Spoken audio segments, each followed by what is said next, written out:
Let's go back to step number 1, which is take a complete job order. Now, no matter what your job order form looks like, every job order should contain the following categories of information. Category number 1, job description information, in which we want to ask, what is the title? What are the duties? Describe an average work week. Yeah, come on, Byrne, we know that. We know that. We want to get title and duties. Sure, that's obvious. Yeah, it is obvious, isn't it? But I've seen an awful lot of job orders with a title, 3 words, a number, and a recruiter's initials on them.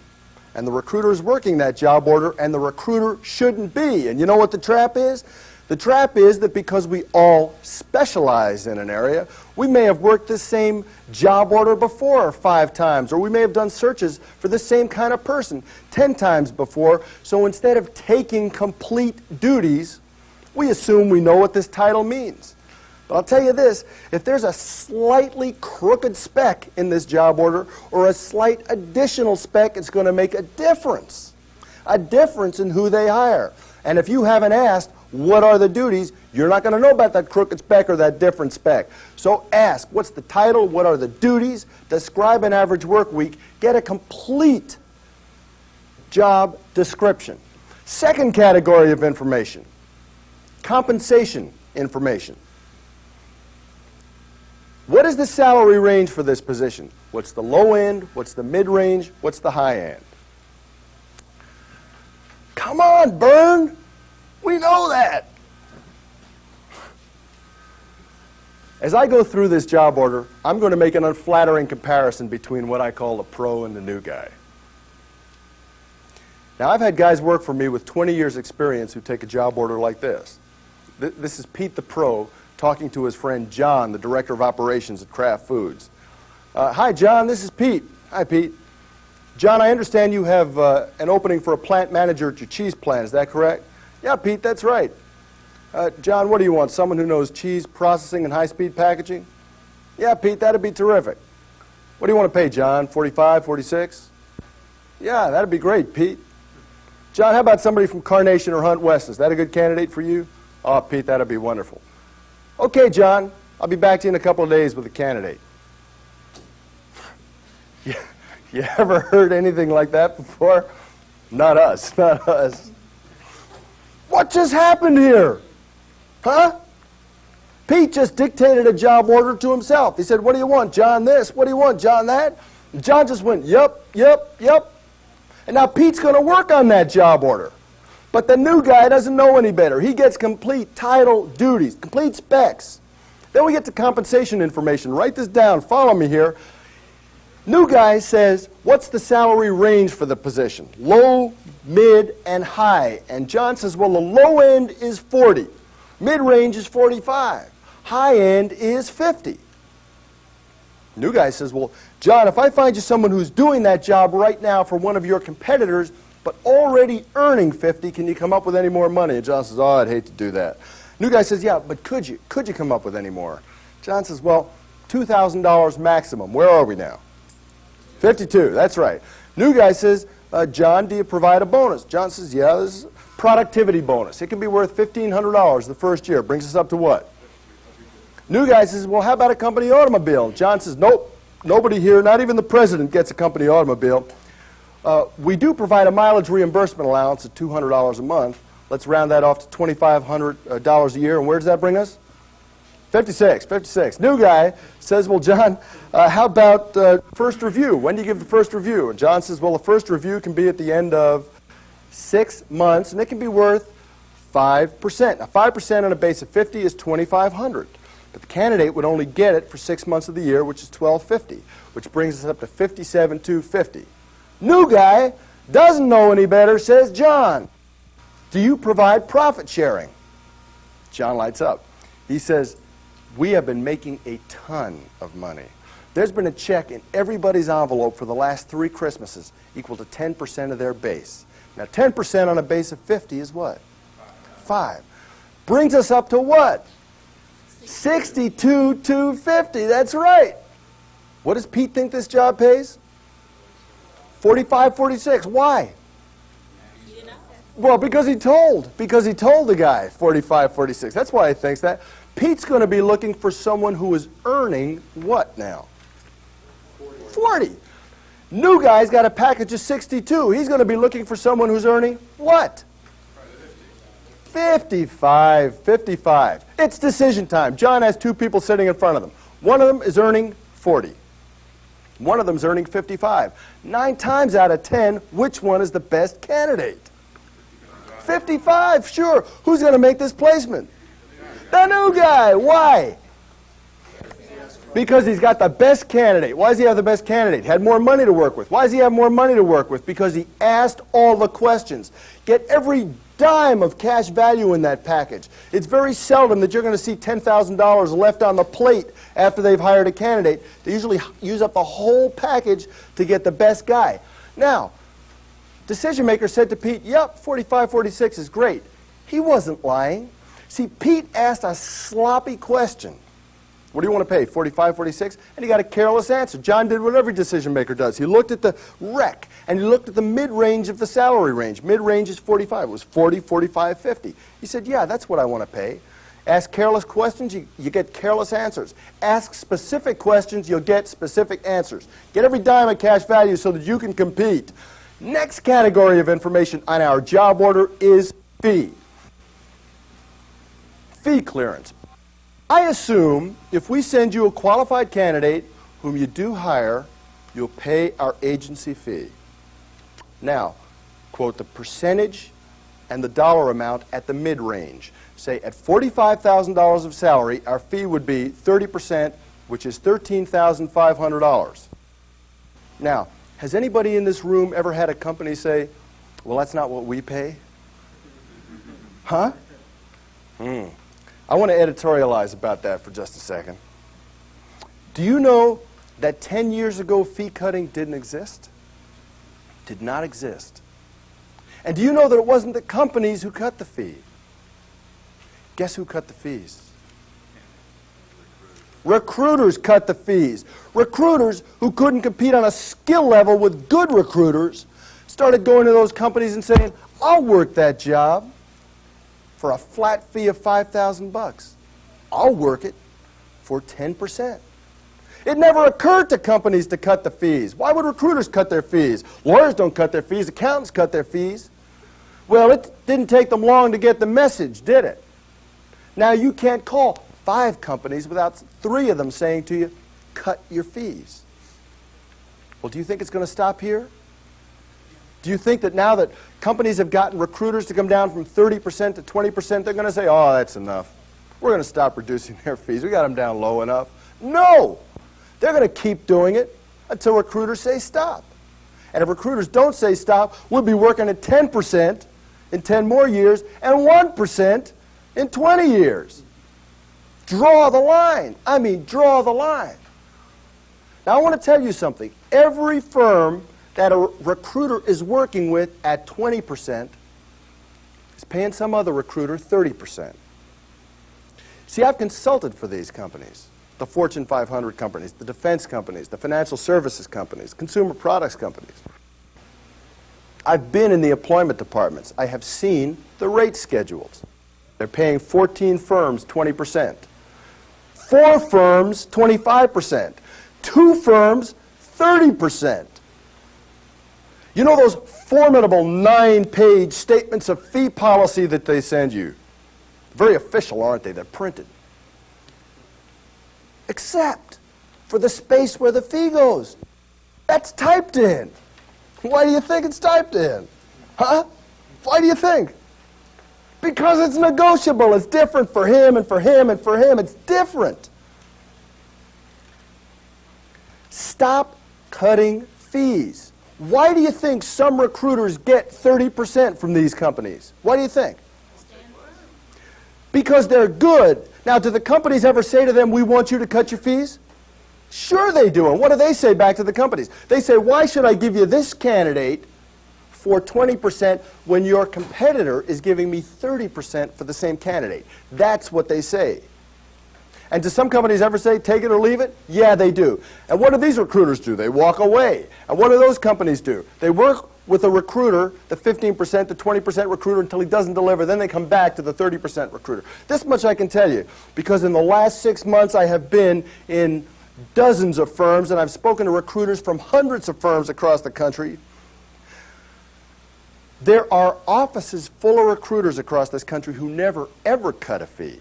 Never cut a fee. All-star recruiters are like all-star lawyers. They get paid more. Hold out. You guys are capable of getting full fee if you'll just negotiate for it. You know what our problem is? Our problem is that we're always negotiating the amount of the cut. Think about it. Always negotiating the amount of the cut. We sit there waiting for the next cut, and then we negotiate the amount of the cut. Well, stop. Start putting pressure in the other direction. Go back to your offices. Get a consensus. Agree that come 6 months from now, April of '88, we are going to raise our fees, our minimum fees, 1%. You know, there are firms all across the country doing this right now with success. Firms that are notifying their client companies, come April 1st of '88, we are raising our minimum fees to 21%. What do you think the companies are doing when they get those letters?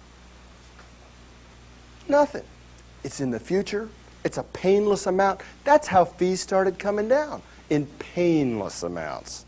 And look where they are now. So start raising them in painless amounts, but it takes consensus and it takes discipline. One person breaks the line, then everybody's going to break the line. Don't. Hold it at 21. Now, next time a firm calls you and says, hey, it's that time of the year again, we're going to have to decrease your fees. I want you to tell them, look, what a coincidence. I was just picking up the telephone to call you. We're going to have to increase our fees because our costs are going up. You want to decrease them, we want to increase them. We're going to have to work this out. Stop negotiating the amount of the cut and start putting pressure in the opposite direction. Now, before we move on, same thing applies to guarantees.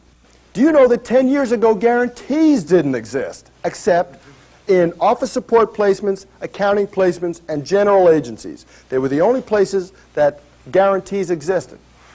Well, then some firms started giving a 30-day money-back guarantee to gain a competitive edge, and that evolved into a 60-day money-back guarantee, which became the 90-day money-back guarantee today. Well, have you heard about the 12-month money-back guarantee? Oh, have you heard about it? Oh, you will, you will. See, your client companies will be coming to you soon saying, look, this is what your competitors are doing, and we want you to do it too. They are not your competitors. They're people who have to give a 12-month money-back guarantee to get the business. They're not as good as you are. When have you finally earned your money? After 11 months and 30 days? If this deal blows up, if the candidate walks, or if the company doesn't keep a promise it's made, and the candidate leaves after 11 months and 29 days, should you have to earn that fee over? I don't think so. I think your money is earned when the candidate goes to work. Now, that said, even in the absence of a guarantee, if the deal goes away, blows up because of the candidate's negligence or my negligence, I'm going to replace him for free in the absence of a guarantee. Hold the line on guarantees and hold the line on fees. Fees should be going up. Guarantees should be going down. Unfortunately, right now it's going in the other direction. Fees are going down and guarantees are going up. Hold the line. Next category of information, recruiting information. Recruiting information, that's what we are, you know, we're recruiters. We find candidates to fill positions for client companies, and yet this category of information is usually blank on a job order. Why is it usually blank? It's blank because the recruiter works this kind of position all the time. He knows who the company was. He knows where the candidate is. Don't you? Well, from now on, when you're writing a job order, write it as if somebody who works a different discipline is going to work it. See, always get a complete roadmap, a roadmap that's going to tell you who you're looking for and where is he. Ask generic recruiting questions all the time. First, who is the candidate? What is the background of the ideal candidate? What's his education, experience? What's required? What's preferred? What kind of person are you looking for? That personal component is just as important as the background itself. That's who he is. Now, where is he? Ask these 4 simple generic recruiting questions. What industries would he be working in? What companies would he be working in? What would his department be within those companies? And what would his title be within those departments? You know, those are very simple questions, and it narrows the universe and leads us right to the candidate. But come on, Tony, I work banking, and that guy would work in a bank. Yeah, and maybe 3 other kinds of companies, too, that you would never think of, but that the person doing the hiring would know about. So always ask, what industries would he be working in? Always get a complete roadmap. Ask generic recruiting questions. Now ask, are there any companies that you don't want him to come from?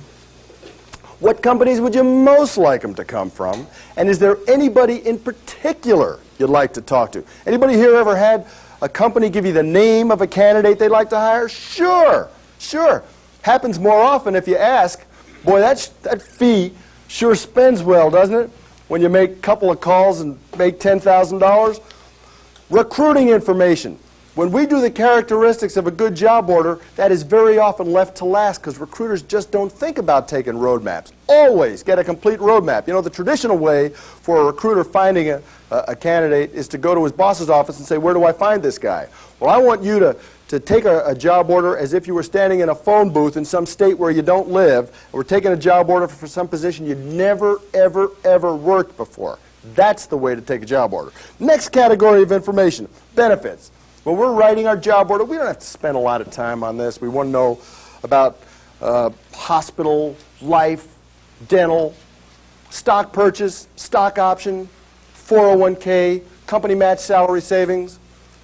At the office support level, we want to know about subsidized parking, lunches, transportation, anything that will add cash value to the position. But we're not going to spend a lot of time on benefits when we're taking the job order. Now, you know what? Most recruiters, if they've even gotten this much information, get off the phone now. Think about it. Most recruiters now have title, duties, money, background of the ideal candidate, fee clearance, benefit, and they say, oh boy, I got a job order. I'm going to go to work on it. But they don't have a job order, do they? No, this is not a job order. That's a spec sheet. And if all you have is title, duties, and money, then when you go to recruit candidates, all you're going to be able to present to them is title, duties, and money. And they're not going to be turned on by title, duties, and money. If you call a tax accountant and describe tax accountant, title, duties, and money, you're going to be boring 49 out of 50 of them to death. That is not the way to present jobs. It's not even the way to match jobs, by the way, to people. The way to present jobs to people and to match jobs to people is to have opportunity and company information so that we can present opportunities and companies so that we can match opportunity to type. And right now we have no idea what the opportunity is. We have no idea about the company. So let's ask, what is the next step up for this person? Where can he be in 3 years? Where can he be in 5 years? Tell me about the last 2 people who had this position. Where did they go? The investment banker recruiter says, to jail. Opportunities at companies. Why is your company a good place to work? Why should somebody who is happy, securely employed, quit his job to come to work for you? Tell me about your company. Opportunities at companies. That's what we want to present to candidates. Now, let's think about this for a second. We want to sell that. So we're asking our employer, what is the next step up for this person? Where can it be in 3 years? Where can it be in 5 years? And the employer says, the person who gets this job can move up 2 pay grades in 1 year and then go from division to corporate the following year. That's a superstar opportunity. Can we sell that? Huh? Sure we can. Who are we going to sell a superstar opportunity to? Superstars. You bet. You bet. We say, what's the next step up for this person? Where can it be in 3 years? Where can it be in 5 years? And the employer says, well, the person who gets this job can move up 1 pay grade a year for 2 years. Then he gets to compete with 3 other people for a management position. That's an average opportunity. Can we sell that? Of course we can. Who are we going to sell it to? Average people. See, 90% of opportunities are average, 90% of people are average. What's the next step up for this person? Where can he be in 3 years? Where can he be in 5 years? And the employer says, hold it right there. Person you're replacing sat at that desk for 20 years. Died at the desk yesterday. That's why we're filling the position. We want someone else to come in there and sit there for the next 20 years and die at that desk. Can we sell that opportunity? Sure we can. To who? Somebody who wants the predictability, the safety, sure, the stability of that. Of course we can sell it. Now, you know what? The spec, the job description for the position that would leap up 2 pay grades in 1 year might be exactly the same as the job description for the person who would get to sit there for the next 20 years. In other words, the duties are exactly the same. And if you didn't find out about opportunity, you might wind up just matching spec to spec and sending out the person who wanted to sit there for 20 years on the leap up 2 pay grades. Or you might wind up sending the superstar on the slug position, and you don't want to do that. We want to find out about the company, too. Why is your company a good place to work? Tell me about your company. And the guy says, don't you read the paper? We're in the headlines every week. We are gobbling up our competitors. We have doubled in size in the last 6 months. Can we sell that company? Sure, that's an exciting place to be. You bet we can sell it. We say, why is your company a good place to work? And the guy says, well, you know, we are a quiet company. We've never been in the headlines. You've never heard of us before, probably. We've been in business for 50 years, making a toy. We have had the same president for the last 30 years, plus or minus 2 employees for the last 20 years. Can we sell that company? Sure, I just gave you 6 selling points. Of course we can sell that company. We say, why is your company a good place to work? Tell me about your company. And the employer says, don't you read the paper? We're in Chapter 11. We got product problems. We got turnover. We got autocratic management. And we need somebody in here desperately to help us with that. Can we sell that company? You bet we can. Of course we can. Who do we want? Lee Iacocca. That's exactly right, Mike. We want Lee Iacocca. We want a hero. We want somebody who's going to come in and turn it around. Now, if we didn't know, if we didn't have that company information, we might wind up sending out the person who wanted that nice, quiet campus to that Chapter 11 place. And boy, that would be a mismatch, wouldn't it? His specs matched, but the opportunity, the company, and the type didn't match. We want to find out about opportunity and company information so that we can sell the position better and so that we can match opportunity and company to type. Now, next category of information, interviewing information. We want to prepare our candidate to go in and what? Win. Win, that's right. And the way to prepare him to go in and win is to give him all the information ahead of time about who he's going to be meeting with and what they're going to talk about. So let's ask our employer, who will this position report to, and what's his or her background? You know, if we can find somebody who worked at the same companies or somebody who went to the same schools, that's common ground. And common ground is the beginning of good chemistry. Now let's find out about the interview itself. What is the interviewing process? How many interviews? With whom? Over what period of time? How long does each one last? What's the agenda for each interview? You know, if there are multiple interviews, I guarantee you there's a specific agenda for each interview. Perhaps your guy has to come in and interview with group, district, and division. Well, group may want to talk to him about his career to date. District want to talk to him about his plans for the future. Division might want to talk to him about the job he'd be doing at this company. Let's find out about the interviewers. Tell me about group. When he interviews, what kinds of questions does he ask? What kinds of answers does he like to hear? Who does most of the talking? How long has he been at the company? What kind of guy is he? Find out as much about the content of the interview and the style of the interviewers as possible.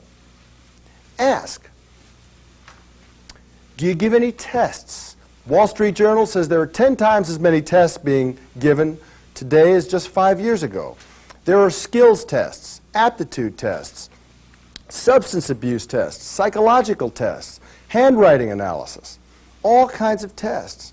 Fortune 500 companies are asking VPs with 30 years experience to take aptitude tests, and they don't like it. Some of them just won't do it. And if a candidate won't do it, you want to find out ahead of time before you spend 2 or 3 weeks working with them.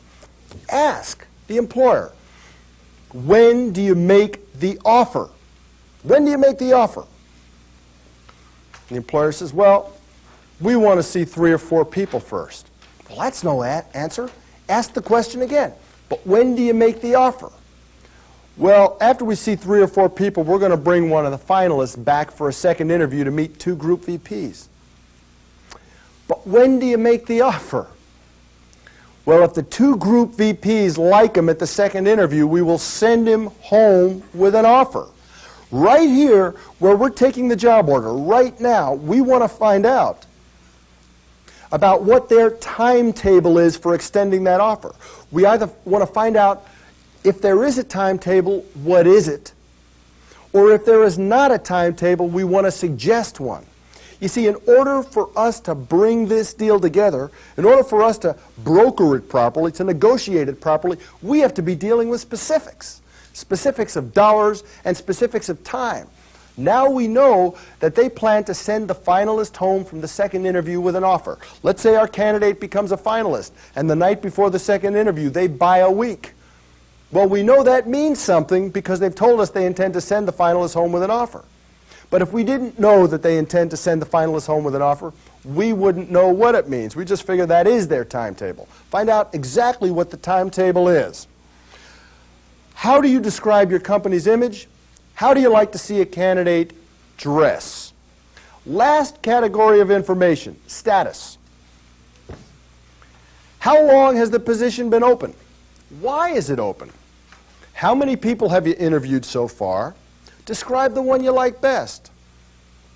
Did you make him an offer? Or why didn't you hire him? Now, recruiters, is our favorite position one that's been open for 3 months and they've seen 22 people and made no offers? Huh? Is that our favorite position? No, absolutely not. Because there's a complete lack of what?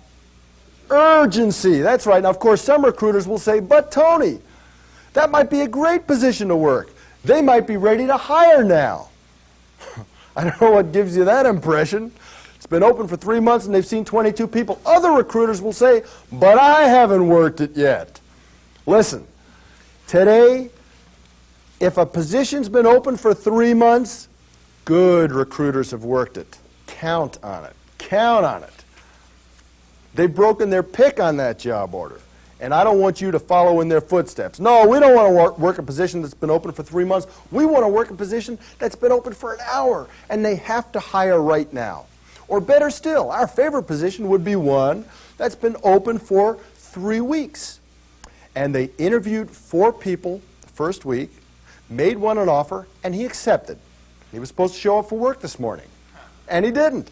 I mean, that's the ridiculous extreme, of course. That doesn't happen very often, but it illustrates the point. There's great urgency because they thought the position was filled, and they've demonstrated a willingness to work fast. They saw 4 people the first week, and they made one an offer.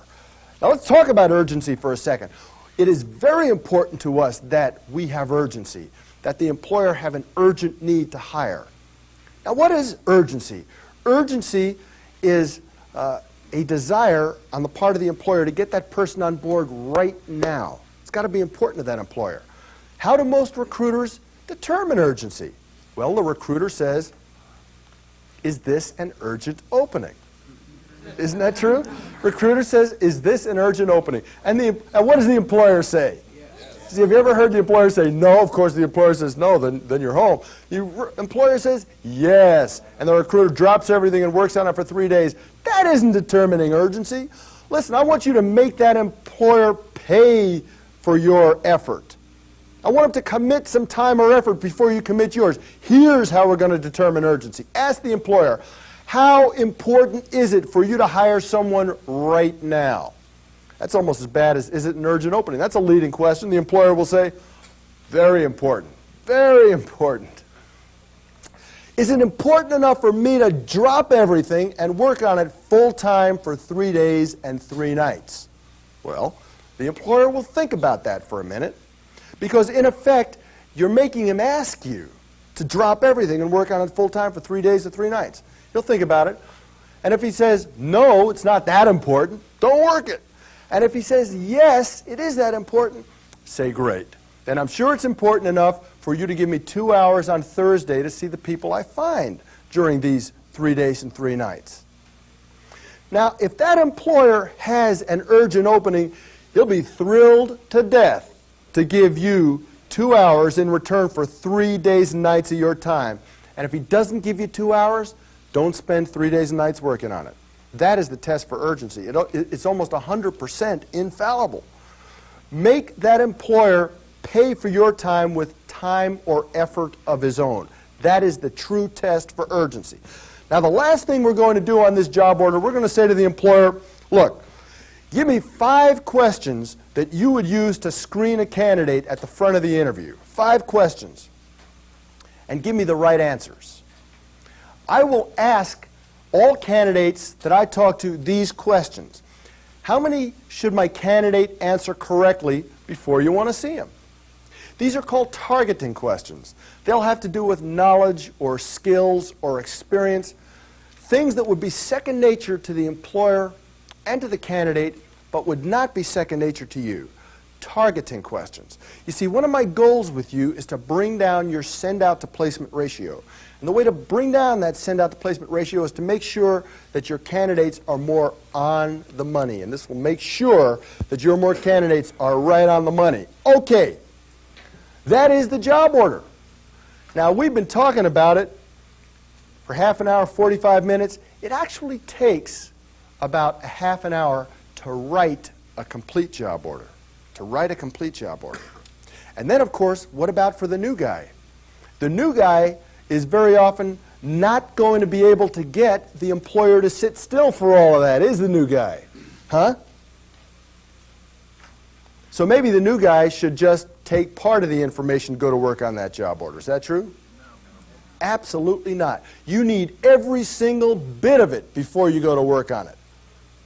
Now, if you know that you're not going to be able to get that employer to sit still for half an hour, here are the questions that you ask first. Title, duties, money, and urgency. Title, duties, money, and urgency. And if those 4 line up right, then you make an appointment to speak to that employer again at lunchtime or after lunch or this evening, or an appointment to get in your car, drive over there, and talk to him. You must have all of the information before you start to work this job order. Now, we have written a job order. We have written a job order. But we're not ready to work it. Because there's a more important step than writing it. And what is that? Qualifying it. Very good, Rose. Qualifying it. That's right. You see, the big biller doesn't think in terms of writing it. He thinks in terms of qualifying it, because only by qualifying it does he decide whether or not it is worth working. So right now we are going to go over the characteristics of a good job order. Find out what characteristics make the job order worth working. Now, what are the characteristics of a good job order? Let's go to the back of the room. What is one? How about complete specs on an employer's needs? Complete specs, title, duties, job description, description average work week. I don't want you working job orders anymore that just have a title, 3 words, a number, and your initials on them. What else? Complete compensation information. Complete compensation information. What was the difference between Pete and Mike? Or rather, Pete and the new guy. The new guy had much more money to work with than Pete because he got every dime of cash value in that package. What else? A good ratio of the compensation package to the specifications. Have you ever taken a job order for a $60,000 candidate, but they want to pay $40,000? Has that ever happened to you?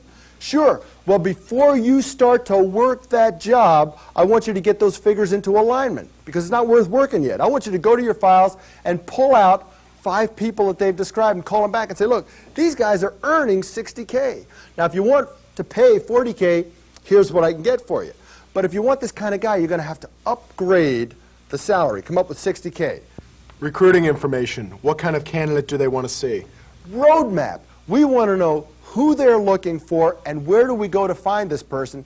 And remember, the trap of specialization is that you often assume you know who they're looking for and you assume you know where this candidate is. Never make that assumption. Always get a complete roadmap. Okay, give me a characteristic of a good job order. That the candidate exists. Have you ever taken a job order that looks great on paper and you start to do the search and you realize there are 3 of these guys in North America? There's one in Maine and one in Kansas, one in Ottawa. You don't want to work that. You want to make sure there's a good candidate pool. You don't want to work needle and haystack searches. Paul? You need opportunity and company information. Opportunity and company information, something to sell besides title, duties, and money. We also need opportunity and company information so that we can match opportunity to type. Without opportunity information, we're matching spec to spec, and we're going to wind up making mismatches. That's right. Ken, characteristic of a good job order. Fee cleared, full fee.